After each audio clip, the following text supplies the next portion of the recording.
It is another wonderful cold evening here at GSC. Well, it's mid-40s, Spring, Michigan. So here's our little 235 friend behind me, and I am working on getting it all compiled and put back together. So I've got parts and pieces I harvested from the farm and a compilation of videos of things that I've been doing over the last few days.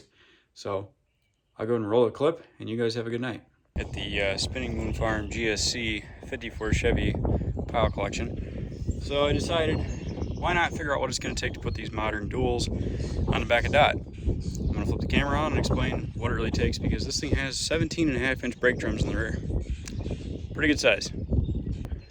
So as you can see, I've got 2-inch, just standard cheapo spacers on the front to see if it would clear.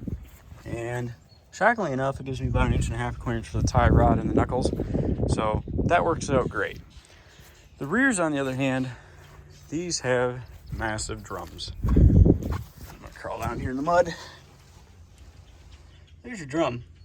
You can see pretty good size on this, and that's with roughly 4.5 inches of spacer sitting on there. I need to order a hub-centric version for the rear, but ultimately clears the emergency brake system, plenty of room between the duals, and it doesn't stick out past the flatbed, which is kind of nice. But also, on that same token, this is just so I can get away from running split rim 18-inch or 18.5-inch by 4-inch wide wheels. So I'm seeing what I could do to make this a little more modernized. I don't love running wheel spacers any more than the next guy, but this is just to get it kind of down the road and not sitting in a field. So we've got one side done. It's raining, it's mucky, it's kind of gross. But as you can see here, this side is just the one spacer, and I cannot clear that inner brake drum with the wheel. So far I've tried Mopar 17-inch factory Dodge dually wheels, no dice, excuse me, and really nothing else fits too well. So I may or may not jack this up, swap the other side over. That way I know for sure that I could probably get away with a 3.5-inch spacer instead of 4, and that'll give me an idea of how the truck will look sitting on duals again.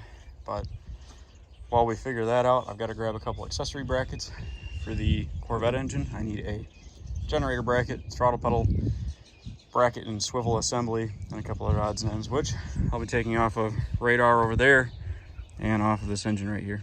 So I'll swap these over, show you guys what it looks like up on all 6, and see what else I can find. There she is, and she is on all 6 for the first time in I don't know how long, but she's leased together. The brakes work, the electrical is partially swapped, 12 volts. Look at that, she's dually again. I just got to figure out what I'm gonna do with the rest. Got to grab this fan over here.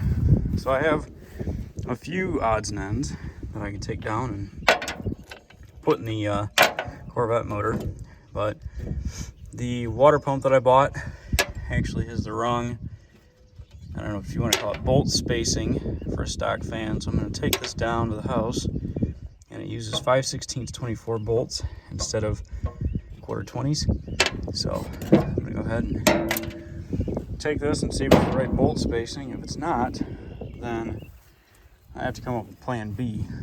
But that's where I'm at for tonight. As you can see, she's looking worlds better here in the beautiful Michigan spring as a dually again. So go down and see if my fan bolt spacing's right. I need to find a generator bracket because none of mine have the right bolt spacing, so I may have to modify one, and then the Corvette motor will be ready to go. Hope everybody's had a good week so far.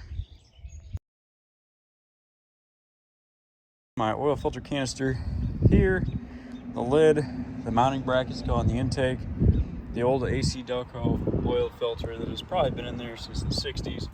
Way cool. Here's my little thermostat housing that I just cleaned up real good and put a coat of paint on, so I'll let those dry overnight.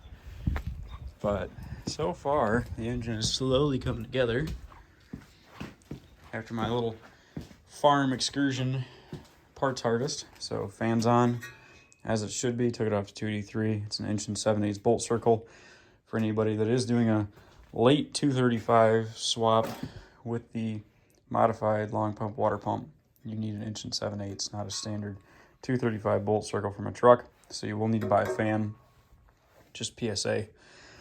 So here's my generator bracket. There's my 12 volt generator.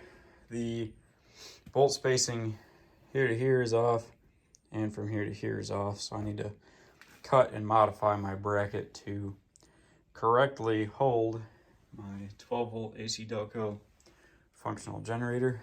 I'll swap this out for the one we just painted, and I need to get a valve cover that doesn't look like somebody decided to do an Irish jig across the top. But other than that, it is much closer to being able to go back in the truck. So here's our latest and greatest with all the parts harvested from the farm.